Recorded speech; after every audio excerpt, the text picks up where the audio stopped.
Weeks from the morning I'm about to describe, I stood in the exchange yard, holding a page of my own handwriting, and understood, all at once, that someone I trusted had been handing my evidence to the man I was building a case against. I didn't know yet which of them it was. I only knew that the timing of every setback I'd hit over the past month lined up too neatly to be luck, and that a man doesn't get that unlucky by accident in a settlement where every transaction gets written down somewhere. I want to tell you who it turned out to be and what I did about it, because it's the part of this story that still surprises people when I tell it. But that's not where this starts. It starts a good deal earlier, and about 400 miles from anywhere I understood yet to call Ward Hollow, on the last ordinary afternoon I ever had. My name is Daniel Mercer. I'm 29, and on the last day my store existed in the world I knew, there was $340 in the register. I counted it twice, not because I doubted the number, but because counting it a second time felt like doing something. The Colton Falls Register had run a piece 2 days earlier under the headline, "Least Successful Retailer in 3 Counties," which is the kind of sentence a local paper writes when it wants to sound clever instead of cruel. It was both, and I'd read it standing at my own counter, twice, before folding it under the register where I could pretend it wasn't there. Bill Dramer's Cash and Carry had opened 11 months before, 4 blocks east, undercutting me on nails, on canned peaches, on the exact brand of work gloves I'd stocked since I inherited the place from my uncle. I had a $28,000 renovation loan from before Dramer moved in, a new roof I couldn't finish paying for, and a landlord's letter I hadn't opened yet because I already knew what it said.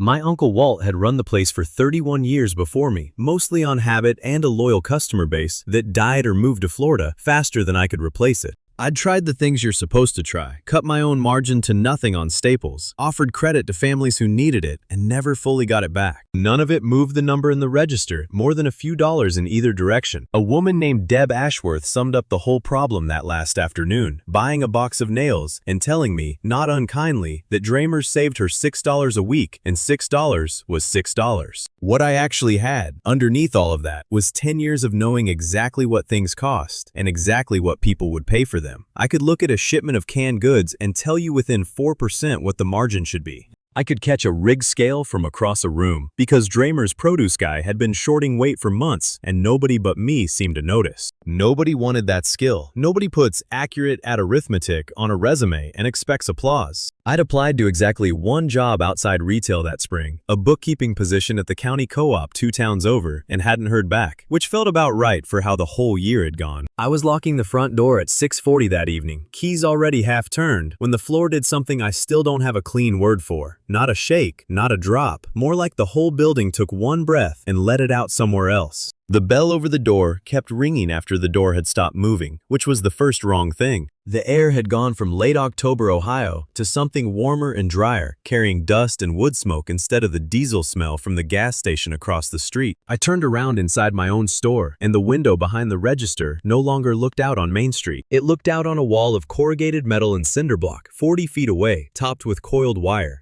Past the wire, I could hear something that took me a moment to place. A low, distant moan, more than one voice, rising and falling, like it belonged to no single throat. I want to say I panicked. I didn't particularly. I've spent a decade doing inventory in a building I was about to lose, and there's a specific kind of calm that comes from already having nothing left to protect. The one thought that did surface, oddly clear, was that whatever had just happened to my store had also happened to the 214 cans and the 86 packets of noodles still on my shelves, and that inventory, wherever it had landed, was still technically mine to account for. I walked to the door, opened it, and stepped outside onto gravel that hadn't been there an hour before. Mercer's General was sitting whole and upright, shelves and register, and all 214 cans of preserved goods still in place, in the middle of a fenced compound built out of what used to be a county fairgrounds and a grain silo complex. The fence was close to 4 meters high, salvaged sheet metal and chain link reinforced with what looked like truck panels, strung with wire. I'd learned within the hour that the wire was tied into an alarm system nobody wanted to test twice. A man was already walking toward me with a crossbow slung on his shoulder, not aimed, just carried, the way I used to carry a box cutter on inventory day. He stopped about 10 feet off and looked at the building behind me like it had personally insulted him. "That wasn't here an hour ago," he said. "It wasn't anywhere an hour ago," I told him, including where I was standing. He didn't find that funny. He asked my name, told me his was Corliss, and said I needed to come with him to the yard before anyone decided I was worth shooting instead of questioning.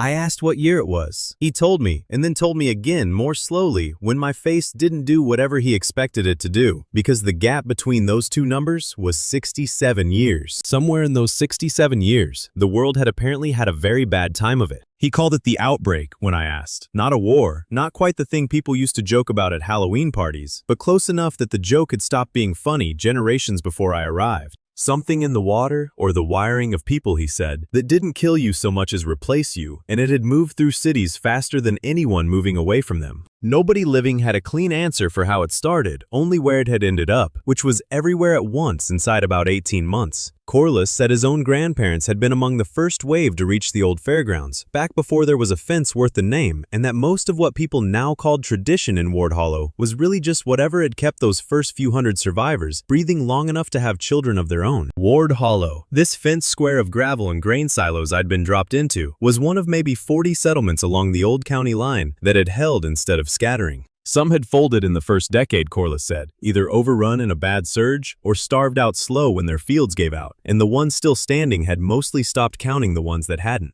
Corliss walked me through the gate and along a row of stalls that weren't open yet, tables and shelves covered in tarps for the night, toward a wide dirt square lined with chalk numbers I didn't understand yet. He told me this was the exchange yard, that everything traded here got written on 2 long boards mounted on posts, and that nothing moved without a permit signed by a man named Crane. And if I've got 214 cans of good food and a stack of noodle packets nobody here has smelled in 67 years, I asked. Then you go talk to Crane, Corliss said, and you find out what all of that is actually worth here, which is probably not what you think. I asked who Crane was, and how a settlement of, 1,000 people ended up with one man setting every price in the place. 1,200, near enough, he said, and it wasn't always Crane. First years after the outbreak, prices did what prices do when everybody's starving and nobody's counting straight. A jar of beans traded for a wedding ring, then for a rifle, then for nothing, because the man selling beans got dragged off the fence line by something that used to be his neighbor. Crane's grandfather started the ledger system, kept it in the family since, Corliss said. People got used to being grateful they didn't have to think about it themselves. He said it the way you'd recite a fact about the weather, worn smooth from repetition. I looked back at the boards. Near the top of the left one, someone had chalked a line I assumed was a joke until I understood the notation. 100 grams of apples, valued against 1.4 grams of gold. I'd spent 10 years pricing groceries against $1 that everyone agreed meant something. I stood in that dirt square doing the math on a currency where fruit outpriced the metal people used to bury it. And for the first time since the bell had rung itself quiet behind me, I understood that the thing I actually knew how to do might matter here more than it ever had at home. It just wasn't going to be simple. Nothing that starts with a stranger's crossbow and a fence built against the dead ever is. Crane's office was a converted grain silo control room, all catwalk and corrugated steel, with a window that looked straight down over the exchange yard so he could watch every transaction he'd approved without leaving his chair. Aldous Crane himself was 52, built like a man who used to do physical work and had traded it for sitting behind a desk that mattered more. He had a ledger open in front of him before I'd even said my name, like the ledger was the one doing the talking. 214 cans, he said without looking up. Corliss already told me. Sealed goods, no visible rust, and apparently some kind of dried noodle nobody's tasted since before my father was born. That's rare enough to matter. He finally looked at me. You understand you own nothing here yet. The building sits on council ground until the council decides otherwise. I asked him what gave him the authority to say what 214 cans of peaches or 86 packets of noodles were actually worth. The charter, he said, sliding a folded, sun-yellow document across the desk like he'd been waiting years for someone new to ask. One Ration Master, empowered to set fair value each reckoning and to grant or deny stall permits for cause. I didn't write it to be cruel, he went on. I wrote it, my grandfather wrote it, because the alternative was a jar of beans buying a wedding ring one week and getting a man killed at the fence the next. You want to trade in this yard? You get a permit. You want a permit? You show me you understand what things are worth here, not what you think they should be worth from wherever you crawled out of. Behind him, through the office window, I could see the perimeter fence catching the last of the daylight, and for a second, the whole conversation felt absurd. A man lecturing me about legal authority over canned peaches, while something on the other side of that wire had probably once held a job title of its own. It was, I noted, a completely legal answer. Not one clause of it was a lie, which was somehow worse than if he'd been shaking me down for a bribe, because I couldn't argue with a bribe using arithmetic. Show me the board rates, I said. All of them, not just what's chalked up for show. That earned the first flicker of something other than boredom on his face. He had a clerk bring the full reckoning sheet, 40-some goods, each with a fair value in grams of gold or ration chits, updated every 10 days.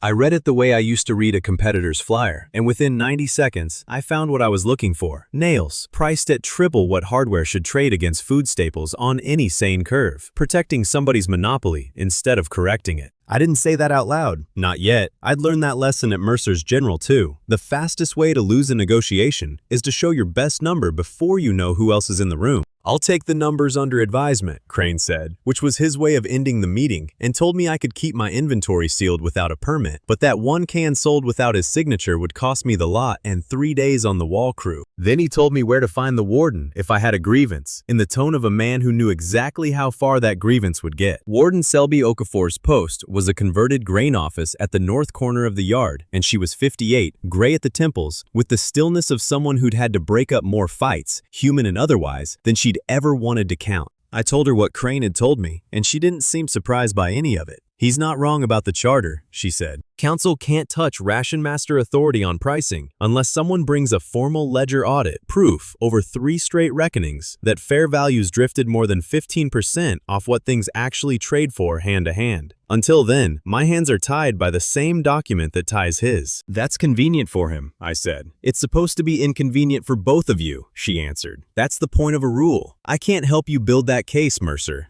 I can only promise I'll read it fair when somebody finally brings me one. I left her office with nothing signed and nothing promised, which was roughly what I'd expected. On my way out, I passed a chalkboard listing the week's wall crew rotation, names and shift hours in the same neat hand as the fair value sheet, and understood for the first time that in this world, punishment and pricing came out of the exact same office. I walked the perimeter of the yard doing math in my head about hardware margins, until I noticed a woman watching me do it. She was maybe mid-30s, sharp-eyed, sitting on an upturned crate near a row of stalls that hadn't opened for the evening, with a battered notebook in her lap that she closed the second she caught me looking. "You're the one whose building fell out of the sky," she said. It wasn't a question. "Dan Mercer. Mira Ostend," she said. "You were standing at that reckoning sheet like you'd found a hole in it." I told her about the nail pricing, mostly because I was tired of holding it in, and she laughed, short and without much joy in it. "Everyone knows Halverson's the only working forge in the yard. Crane's fair value just makes his ceiling official." She said it without much heat, the tone of someone reciting a fact so old it had stopped being worth getting angry about, which struck me as sadder than if she'd still been furious. I spent the rest of that afternoon walking the yard's perimeter path a second time, close enough to the fence to hear the low hum of the alarm wire and see 2 wall crew patrollers pass on their rounds, rifles slung the same unhurried way Corliss carried his crossbow. Neither of them looked twice at me, which I took as a small kindness given how strange I must have still looked to anyone born inside these walls. That night, I did the one thing I could legally do without a permit. I gave away, not sold, 3 cans of peaches to a family 2 stalls down whose youngest had been weak, on the condition they tell me the next morning what they'd have paid in chits for the same 3 cans on the open yard. It wasn't a sale. It was a controlled experiment, wearing the clothes of charity, and by sunrise, I had my first real data point on Ward Hollow's true prices, a number I wrote down in a plain notebook I'd started keeping the moment I understood this world ran on ledgers instead of trust. I asked Mira, when she showed up before I'd finished writing it down, why a woman who clearly understood the yard better than most of its licensed traders was sitting on a crate instead of running a stall herself. She was quiet for a second. "My brother Tomas is 22. 2 years ago, Crane fined him for trading hides above fair value and put him on the wall crew, patrolling the fence line, for a debt that came with interest nobody explained until it was already owed. I don't keep a shadow ledger because I like numbers, Mercer," she said. "I keep it because the official one lies, and someday I want proof that it does." That was the moment I understood what I actually had, and what she actually wanted, and that the 2 things weren't the same reason, but might survive being pointed in the same direction. I wasn't trying to save Ward Hollow. I was trying to find a legal way to eat and keep my inventory. She was trying to get her brother off a fence line that killed people, for a fine that was never honest math to begin with. Neither of us needed to like the other to make that arrangement work, and by the next morning, she'd shown up with her notebook open instead of closed. "If you're building what I think you're building," she said, "I want to see every page." The widow's name was Agnes Farrow, 61, and she'd been drawing her grain ration from the same stall for 2 years without ever once weighing it herself, because the scale belonged to the yard, and questioning the yard scale wasn't a thing people did. Mira brought her to me because Agnes had been quietly convinced for months that her ration had been shrinking and had no way to prove it that anyone official would listen to. I didn't have a permit to run a stall of my own yet, but nothing in the charter said I couldn't stand next to someone else's scale and watch. I borrowed a set of counterweights from my own shelves. Real ones, calibrated, the kind Mercer's General had sold to half of Colton Falls for kitchen use, and asked Agnes to let me weigh her ration alongside the stall scale in front of whoever happened to be walking past. The stall scale read 1.8 kilograms. My counterweights read 1.5. Agnes stood there with her hand over her mouth for a second, not crying exactly, more like someone doing a subtraction she'd been afraid to finish for a long time. "That's near a fifth of what I'm owed," she said, and she was right, and I told her so, out loud, in the same flat voice I used to quote a customer their total back at Mercer's General. She told me afterward, walking me back toward my building because she said she didn't trust her own legs yet, that she'd buried a husband on the wall crew 11 years earlier and had been stretching that ration alone ever since, always assuming the shortfall was just bad luck stacking up the way bad luck does.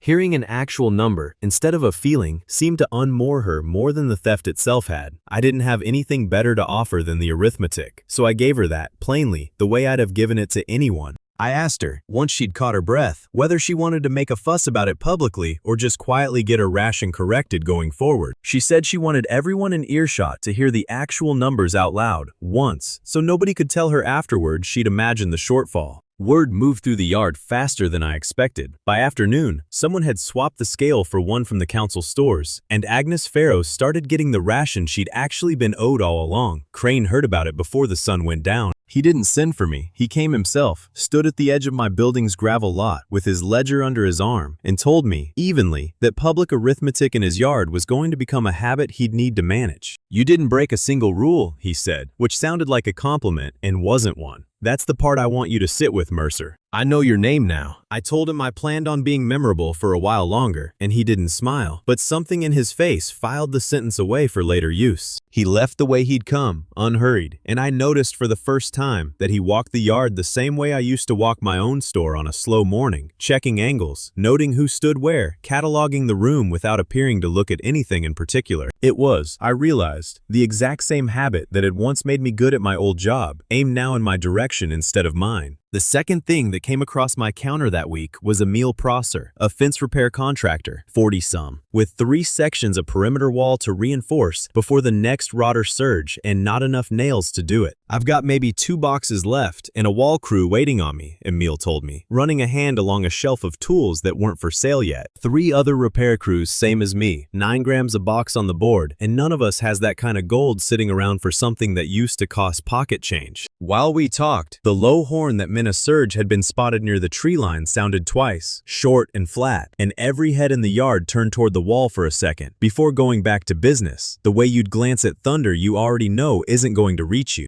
Emil didn't even flinch. "Perimeter crew handles it," he said, reading my face. "That horn means watch, not run. You'll learn the difference." It was, I realized, the first time since I'd arrived that I'd actually seen the danger outside the fence measured out loud instead of just implied, and it made the nail shortage feel less like an inconvenience and more like the kind of gap that gets people killed on a technicality. Halverson wasn't a villain about it. When I finally met him, a broad, soot-stained man in his 50s who'd inherited the forge from his own father and genuinely believed the fixed price protected small buyers from getting gouged during a shortage, even as it quietly guaranteed him the same fat margin every single cycle, regardless of actual scarcity. The yard's fair value on hardware sat at 9 grams of gold for a 900-gram box, and Halverson, the only working forge inside the walls, sold at exactly that price and not a gram less, because the charter's fair value was also, conveniently, his floor. I did the math. Emil couldn't be bothered to do himself. Iron scrap inside the fence, mostly stripped from collapsed outbuildings nobody claimed anymore, cost almost nothing in trade, and forge time, honestly priced against anything else in the yard, put a fair cost closer to 4 grams for that same box. I couldn't sell nails. I still had no permit. What I could do was broker, which the charter didn't clearly forbid because nobody had written it to imagine a man showing up with a spreadsheet in his head instead of goods in his hands. I found 4 repair crews with the same problem as Emil, and Halverson, who resented the fair value ceiling on his own margin almost as much as everyone resented the floor because it meant he couldn't undercut his own supply chain even when a wall breach made speed worth more than price. Two of the four, a pair of younger repairmen named Garrick and Voss, seemed almost too grateful when I laid out the terms, thanking me twice as much as Emil had and asking, more than once, exactly how I planned to prove the deal to Crane later on. I didn't think much of the questions at the time. Curiosity about how a case gets built is a normal thing to have, especially from two men who just watched their own hardware bill get cut in half by nothing more than better arithmetic. And I was glad, that week, for anyone who seemed interested in the mechanics instead of just the discount.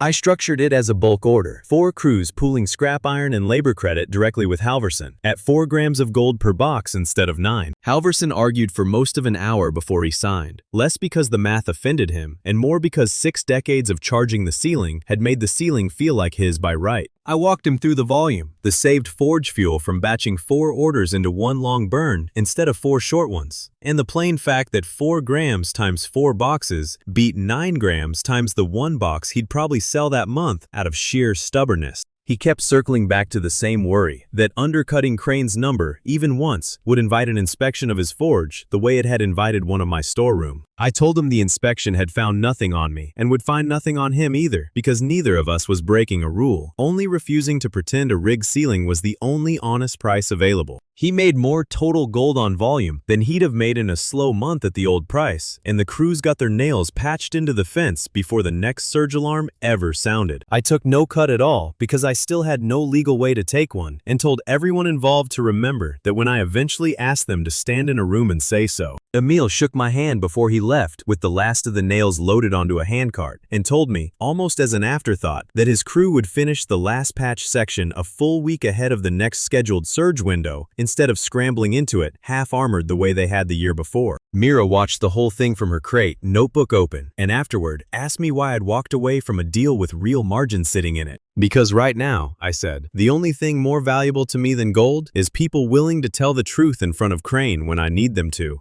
She didn't argue with that. She just wrote something down and didn't show me what. I hadn't planned on showing anyone the noodles. They'd sat at the back of my storeroom, behind the canned goods, 86 packets of instant ramen in crinkling plastic, the kind of thing I used to sell 3 for $1 and barely think about. But Petey, the boy who ran errands across half the yard, caught sight of one through a gap in the shelving while he was dropping off a message from Mira, and by the next morning, half of Ward Hollow knew Dan Mercer had food nobody alive had tasted. Mira explained it to me flatly, the way she explained most things I didn't yet understand about this world. 67 years since the outbreak meant nobody under 80 had ever eaten factory food that wasn't grown, canned, or fought over inside the fence. Instant noodles weren't just calories to these people. They were a rumor from before. The kind of thing grandparents mentioned and nobody quite believed, and a crowd that size outside my door was one bad afternoon away from becoming a problem the wall crew would have to solve instead of me. I closed the shutters and thought about it the way I used to think about a supplier running a clearance sale nobody had priced yet. An open auction would let panic set the number, and panic prices don't hold. They spike once and then collapse. And either way, somebody gets trampled getting to the front of the line. Corliss stood outside the whole first evening with his crossbow, not because I'd asked, but because he told me flatly that a crowd that size unattended near a fence line was exactly the kind of distraction that got people bitten during a surge, and he wasn't about to explain that to Okafor after the fact. That detail alone told me more about how seriously this world took a simple bag of noodles than anything Mira had said. So instead, I posted a schedule on my own door. Noodles sold in batches of 10 packets, 2 per household, once every 3 days, first come, at a fixed price, chalked up in advance where everyone could check the math themselves. A few people accused me outright of hoarding for profit, which stung more than it should have, given how much of my last year at Mercer's General had been spent being accused of the opposite. It wasn't glamorous, and a few people grumbled that I was sitting on a fortune and doling it out like a miser.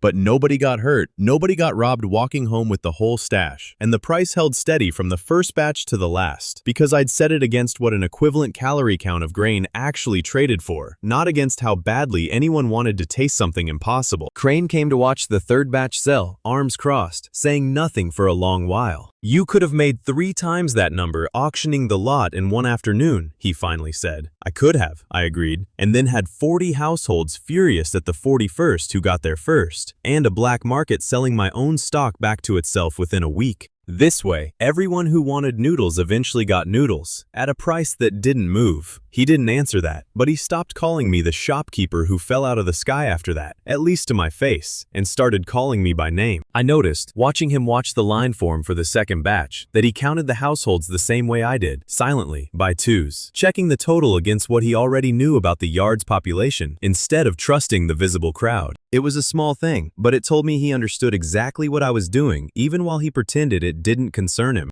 An old man named Foster, who'd waited through 2 full batches before his turn finally came, told me while I counted out his packets that his mother used to talk about noodles like that as a bedtime story, something you boiled in a red and white cup in under 3 minutes, back before anyone here had been born. He didn't eat his that night. He said he wanted to wait until his grandson was old enough to understand what he was tasting, and I didn't have anything useful to say back to that, so I just nodded and let him go. The fourth thing that came across my counter wasn't food at all. Ration chits were stamped tin discs, pressed at the council mint with a die that had worn down enough over 6 decades that nobody had looked closely at a single coin in longer than they should have. Mira brought me 3 she'd pulled from her Shadow Ledger's small trades, laid them on my counter, and asked if I could tell which one didn't belong. I could, inside about a minute, and not because I have some gift for it. I have 10 years of handling till drawers, and knowing what a real bill feels like against a counterfeit one. 2 of Mira's chits weighed 11 grams each on my kitchen scale. The third weighed 9, and its stamped rim was a hair too crisp, like it had been cast rather than pressed.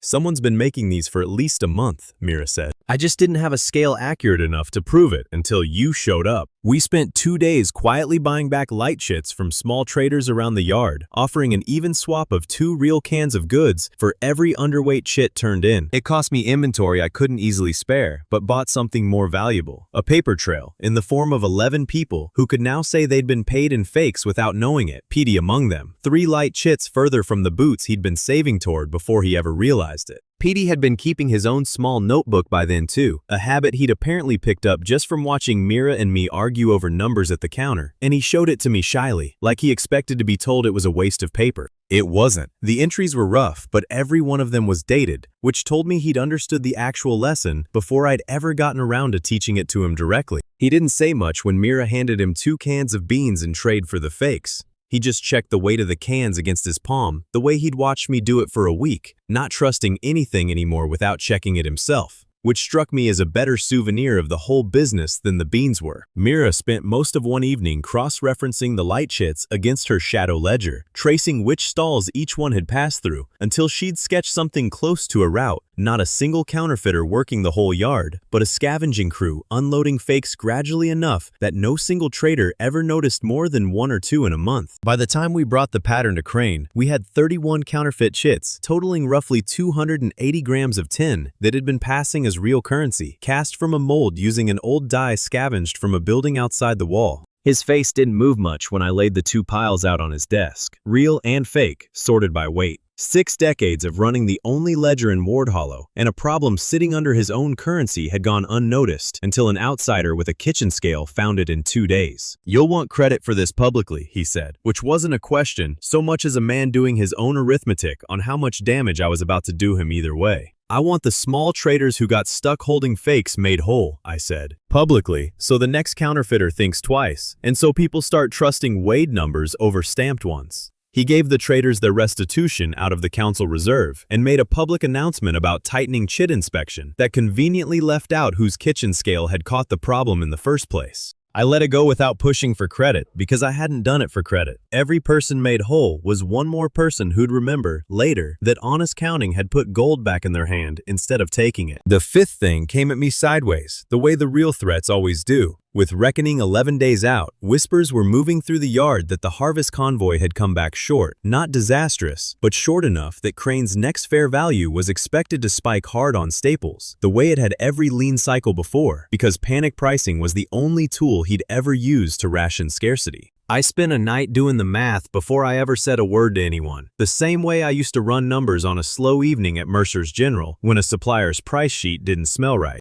The shortfall wasn't fabricated. The convoy really had come back light, but the size of the coming spike depended entirely on how many households panicked at once, and panic was the one variable Crane had never once tried to manage instead of exploit. I proposed something the yard had never seen, a forward contract. 8 households would commit grain now, at a fixed rate agreed today, to be delivered against the coming reckoning, regardless of what Crane's board said in 11 days. If fair value spiked, the households were protected, and if it didn't, they'd simply traded a little certainty for a little upside, which is a fair swap in any economy that isn't rigged. Explaining it took longer than structuring it. Ward Hollow had spent 6 decades pricing everything the same day it changed hands, and the idea of agreeing today to a number that wouldn't apply until 11 days from now struck most people as either witchcraft or a scam. One of the 8, a widower named Reyes, who farmed a strip of ground close enough to the fence to run for it if the horn ever sounded twice in a row, told me flatly that he'd rather lose a little upside than lose a night's sleep wondering whether Crane's board would spike past what he could afford before his own harvest came in. I wrote the contract out longhand, twice, once in plain terms, once with the numbers laid side by side against the last 3 reckonings worth of grain prices, so anyone signing could see exactly what they were and weren't risking. Mira read every copy before a single household signed, mostly, I think, to prove to herself that I wasn't running the same kind of quiet con Crane had been running for decades, just with better manners. She found one clause worded loosely enough to worry her, a line about verified scarcity that could, in theory, let me adjust the locked rate after the fact, and made me rewrite it twice until it protected the households completely, with no exit clause for me at all.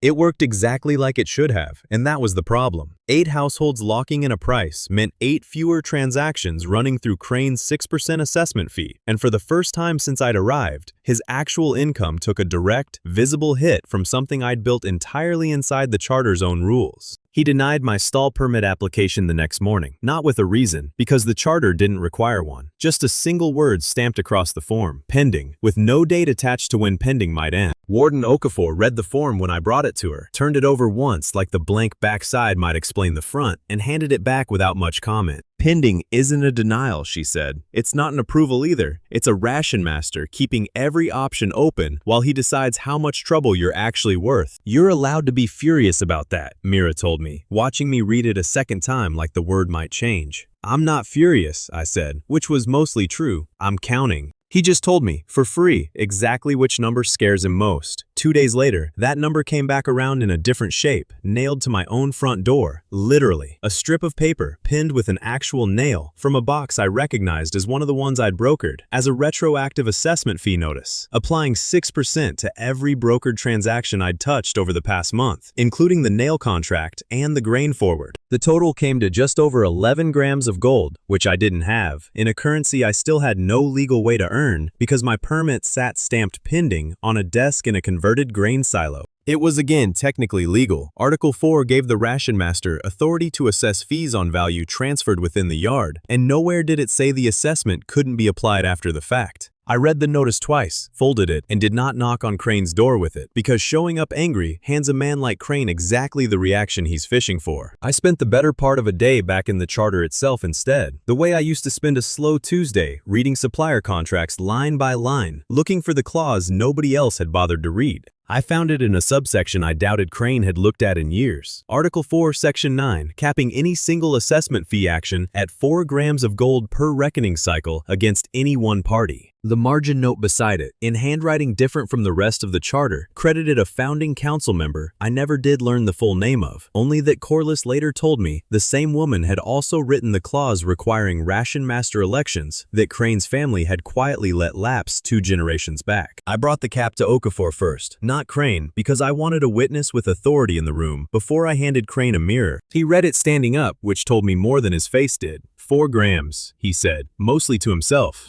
I don't recall that section mattering before. It mattered the moment you tried to use the fee as a weapon instead of a tool, I said. You can still collect 4 grams. The other 7, you can't. He paid the difference back within the hour, without another word of argument, because a man who reads ledgers for a living knows exactly when he's been outread on his own document. But he looked at me on the way out with something new in his expression, not quite hatred, more like the particular attention you reserve for a competitor once you've stopped underestimating them. You understand this doesn't end with a fee cap, he said on my way out. I never thought it would, I told him, and meant it. I walked back to my building past the north stretch of fence, where the wall crew was still finishing the sections Emil's team had patched with the honest price nails, and thought about how strange it was that the same wall protecting me from what was outside it was also, in its own quiet way, the thing Crane kept using to remind me how easily I could end up assigned to it. Mira found me an hour later with a look on her face I hadn't seen from her yet, holding a page torn from the council's original fine record, the one Tomas had been sentenced under 2 years earlier for trading hides above fair value.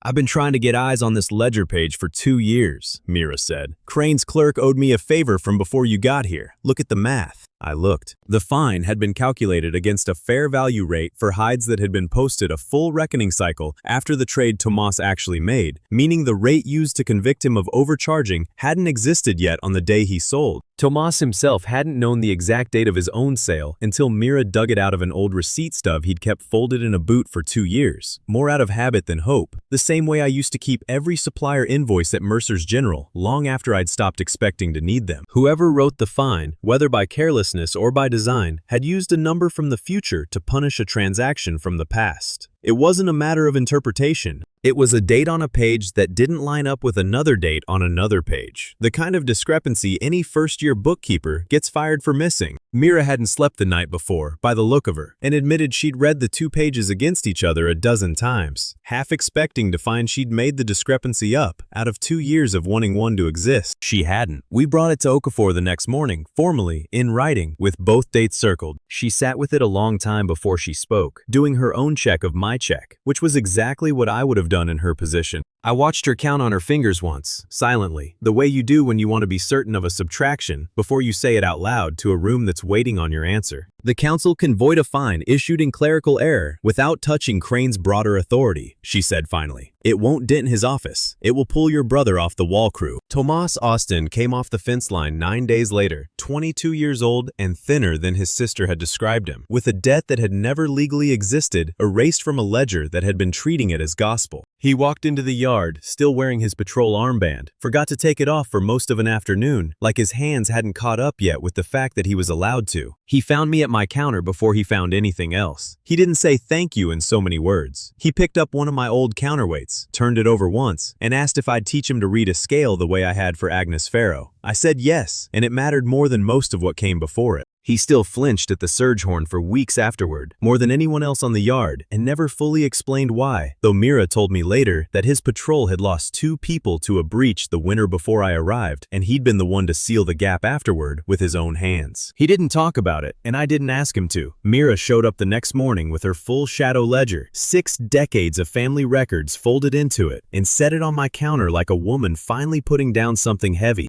The 8th thing wasn't a dispute either, and it started with PD asking, almost sideways, whether counting things for a living was something a person could actually learn, or whether it just happened to some people the way height did. I told him it was closer to a trade than a gift. Hours logged, mistakes made and corrected, the same as anything else worth being good at. And he asked, in the same sideways way, if I'd teach him properly instead of just letting him watch. I said yes on the condition that Mira signed off on it too, since half of what he'd need to learn lived in her shadow ledger, and not in anything I'd brought from Colton Falls. She agreed faster than I expected, and told me afterward that Ward Hollow's whole arrangement with Crane had survived as long as it had, partly because nobody outside his own family had ever been taught to read a reckoning sheet critically instead of just obediently. We started him on small things, weighing a known quantity against a stall's posted number, spotting the difference between honest rounding and a thumb on the scale, reading a contract for the clause that mattered instead of the one written largest. He was slow at first, the way anyone is slow at first. And then, one afternoon, he caught a genuine 3% shortfall on a grain sale before I did, and stood there, looking almost offended on the seller's behalf. "You did that faster than I would have at your age," I told him, which was true, and he didn't quite know what to do with the compliment, so he just wrote the number down twice to be sure of it, the same habit I'd been trying to teach him, without ever saying it out loud. Mira started calling him her clerk after that, half joking, though by the time the audit rolled around, it wasn't really a joke anymore. The 9th thing wasn't a dispute at all, at least not at first. Once every 40 days or so, a trade caravan came up the old county road under heavy escort, and word went around the yard 3 days ahead that Priya Chin's wagons were due. Salt, worked metal, the occasional bolt of real cloth, all of it traded for grain and preserved goods and whatever surplus Ward Hollow could spare. Crane handled the caravan negotiations personally every cycle. In every cycle, the settlement came away with less salt than the wagons had actually been carrying. I asked Priya Chan about it directly, once Corliss introduced us at the gate. 44, weathered, missing 2 fingers on her left hand from some story she didn't offer and I didn't ask for.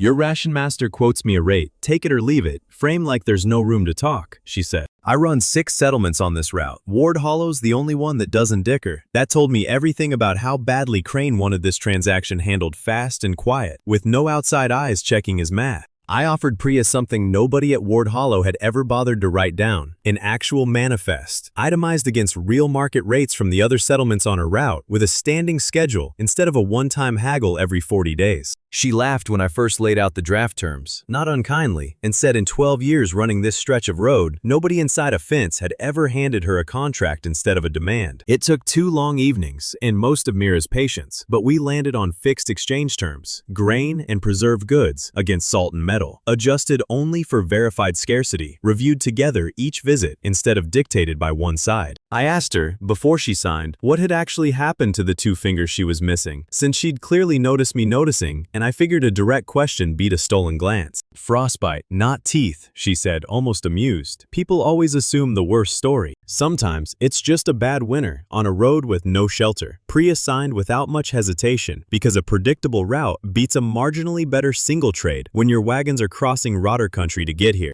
She told me, folding her copy of the manifest into a saddlebag already worn soft at the seams, that 2 of her escort riders had been lost the previous winter to a stretch of road that used to be a shopping plaza, and that any settlement willing to make her job even slightly more predictable earned more loyalty from her than a better price ever would. Ward Hollow ended that cycle with nearly twice the salt it had gotten under Crane's old terms, at a price the whole yard could see chalked plainly on the board, witnessed by every trader who'd stood in line to watch the wagons unload. Crane didn't come to look at that board himself until dusk, when he thought the yard had cleared out, and found me still there sorting inventory. The lamplight caught the fresh chalk on the board, my numbers next to his, and for a moment, neither of us said anything at all. You're building a case, he said finally. Not a question. I've been building a case since the day I met you, I said. You just weren't looking at the board yet. One good caravan deal isn't an audit, he said. No, I agreed, but it's the kind of number that doesn't disappear once it's chalked up in front of 40 witnesses. I've got 54 days of grain reserve telling me the whole yard is about to feel scarcity the same way salt just did, and I intend to keep writing down what things actually trade for right next to your number until the charter tells me I've written down enough. 30 days of proof meant 3 consecutive reckonings with fair value, diverging more than 15% from what things actually traded for hand to hand, documented and witnessed, and I understood, walking away from that conversation with Crane, that he now understood it just as well as I did. The first reckoning closed quietly, a modest gap between his chalk numbers and the real trades Mira and I had logged across nails, salt, and grain. The second closed louder, at 18%, wide enough that people started stopping by our board on their own to compare it against his. Crane fought the third reckoning with everything the charter allowed him because he understood that 30 days of proof was a door that only needed to close once to end my case for good. He opened with a formal, council-sanctioned inspection of my building. Nothing crude, just 2 inspectors and Crane himself in the doorway with his ledger, counting every can twice, checking seals against a fire code nobody had enforced on anyone else in decades. Crane didn't gloat while it happened, which was somehow worse than if he had. He stood in the doorway reading his own ledger while 2 strangers pulled my inventory apart can by can. The same stillness he'd had the first day I met him, like patience itself was a tool he'd decided to use against me instead of a clock. They found nothing because there was nothing to find, but the inspection ate most of a day I needed for collecting transactions. I wasn't allowed off my own lot during the inspection, which meant I spent most of that day watching 2 strangers handle inventory I'd carried out of a burning version of my own life. And there wasn't much to do about the helplessness of that, except let it happen and keep the ledger straight in my head anyway. Mira covered the gap. She spent that day moving through the yard, alone with her notebook, pricing the same staples I would have priced, and came back that evening with enough entries to keep the pattern intact.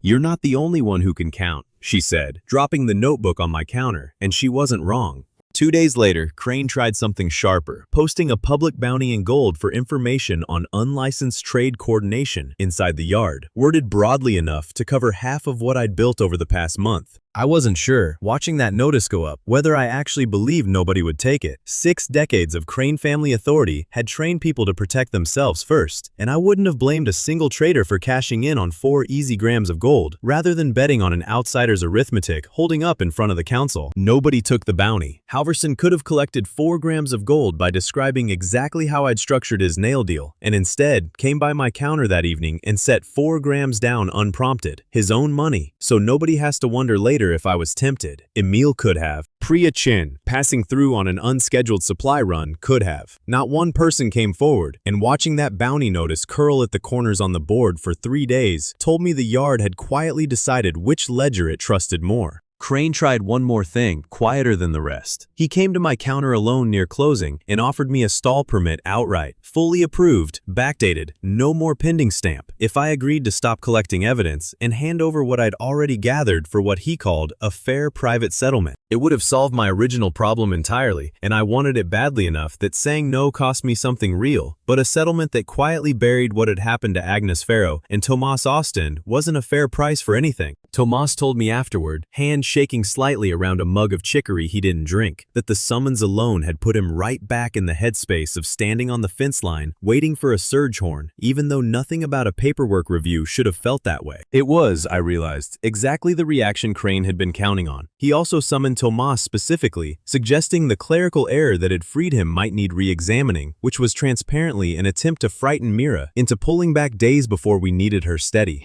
I went to Okafor before that review could happen and asked her, formally, to certify that the council's ruling on Tomas was closed and not subject to re-litigation by the office whose own mistake had caused it. She did within the hour, and Crane's review notice was withdrawn before it was ever delivered. He's out of tools that don't look like an admission, Mira said, watching the withdrawal get posted on the board beside the salt numbers. I wasn't sure I believed her yet. 6 decades is a long time for one family to hold every lever in a settlement without learning at least one more move nobody's seen. What actually bothered me, more than any single move Crane made, was the timing. The inspection had landed the one morning I'd planned to collect grain price entries at the far end of the yard. The bounty notice had gone up 2 hours after I'd told exactly 4 people, in private, that I was close to a 3rd reckoning threshold. Luck explains one coincidence. It doesn't explain 3 in a row, aimed at the precise moments I was weakest. Mira and I did with the leak exactly what we'd have done with a rigged scale. We stopped guessing and started checking dates. We wrote out, from memory and from her notebook, every person who'd known each piece of information before Crane acted on it, and laid the 3 lists side by side, the way I used to compare supplier invoices against delivery manifests, looking for the one name that showed up in all 3 columns. 2 names showed up in all 3 columns, Garrick and Voss, the same pair of repairmen from the nail deal who'd asked so many careful questions about how the case would eventually get proven. It turned out Crane had been quietly waiving their stall inspections for months in exchange for whatever they overheard near my counter, a trade so small on its face that neither of them had ever thought of it as informing, right up until Mira laid the 3 lists in front of them and asked them to explain the pattern themselves. Voss admitted it within a minute, mostly, I think, out of sheer exhaustion at having carried the secret that long. Garrick held out longer, insisting it wasn't informing so much as staying on good terms with the office that could still shut his stall down on a whim, which was true, and also exactly the kind of true that had let Crane run this yard unchecked for 6 decades. I didn't yell at either of them. I wrote down what they told me, dated it, and added it to the stack, because by then, I understood that the most useful thing I could do with a betrayal was the same thing I did with every other number in this case. Record it accurately and let the council decide what it was worth. But I'd stopped needing to believe Mira's read on Crane exactly. I only needed the 3rd reckoning to close clean, and for that, patience mattered more than confidence. I spent most of those last 3 days barely sleeping, cross-checking every entry against the fixed numbers Mira and I had locked down weeks earlier, terrified of handing Crane a single inconsistency he could use to throw the whole case out on a technicality instead of the merits. The 3rd reckoning closed on the 51st day of the grain countdown, 3 days shy of the line the council had marked as the edge of real scarcity, with staples trading, on average across 3 consecutive cycles, at 19% above what the yard's real transactions showed them actually worth. 19 against the threshold of 15, 3 reckonings against a requirement of 3, 31 days of dated, witnessed entries, 35 named parties willing to stand behind them, and 6 more whose numbers stood without names attached, exactly as I'd promised each of them it would. I laid all of it out on Okafor's desk the next morning. Mira's shadow ledger, my own month of documented trades, Agnes Farrow's scale reading, the counterfeit shits, the nail contract, the grain forward, the caravan manifest, the fee cap Crane himself had conceded, the 2 dates from Tomas's file, and last, the written confirmation from Garrick and Voss, describing exactly what they'd traded Crane and when. Okafor read for a long time, checking her own copy of the charter against every claim before she let herself react to any of it. She read the caravan manifest twice, then a third time, tracing Priya Chin's signature with one finger, like she wanted to be certain it was real before she let herself count it as evidence. "This is a ledger audit," she said finally. "A real one, properly built." She set her hand flat on the stack, like she was holding it down against a wind only she could feel. "I'm required to convene the council within 5 days. Crane will have the right to answer every entry in front of them. I want you to understand that doesn't mean you win. It means you finally get the hearing the charter always owed you. That's all I ever asked it for," I said. And she almost smiled at that, the closest I'd seen her come to it since the day I'd walked in with nothing signed. The council convened on the 4th day, not the 5th, because Okafor told them 54 days of grain reserve didn't leave room for standing on formality longer than the charter required. They met in the old fairgrounds grandstand, roof patched but standing, benches full for the first time since I'd arrived, because word had moved through Ward Hollow the way word moves through any small, hungry place, when the thing on trial is whether the numbers everyone's been living under were ever honest. I sat with Mira on a bench near the front, my 214 cans and 86 packets of noodles feeling very far away and very small, next to what was actually about to be decided in that grandstand. It occurred to me, waiting for the first entry to be called, that I hadn't once in 10 years of running Mercer's General stood in front of this many people at the same time, for any reason. Failure, it turns out, is a quiet business. This wasn't. Okafor laid out the process plainly. The evidence would be read into record. Crane would answer each entry in turn, and the council would rule on whether fair value had diverged from true market clearing price by more than 15% across 3 consecutive reckonings, sustained and documented. Mira read the entries herself, since half of them were hers before they were ever mine. 6 decades of a shadow ledger nobody had believed was worth reading until it started lining up, entry for entry, with numbers 35 named people were willing to stand in front of the whole settlement and confirm. Agnes Farrow stood when her name was called and said plainly that her ration scale had been short for 2 years, and nobody official had ever offered to check it until a stranger who fell out of the sky did. Halverson stood and confirmed the nail contract, the volume he'd have never offered on his own because the ceiling had felt like a floor for decades. Emil described the wall sections that would have gone unrepaired under the old price. Priya Chin, who'd timed her visit deliberately, stood and told the council flatly that Ward Hollow was the only settlement on her route that had ever bothered to negotiate instead of dictate. Petey stood too, smaller than most of the room, and held up 2 cans of beans he'd traded his light chits for, still unopened, because he'd been saving them to prove a point someday, and this seemed like the day. A ripple of something close to laughter went through the benches, gentle, not unkind, and even Okafor allowed herself the closest thing to a smile I'd seen from her since the fee cap. Tomas stood last among the witnesses, still in the same plain clothes he wore to weigh hides at his own stall, and said only that he'd spent 2 years on the fence line for a debt that had never legally existed, and that he wanted the council to know exactly how close a clerical error had come to costing him everything.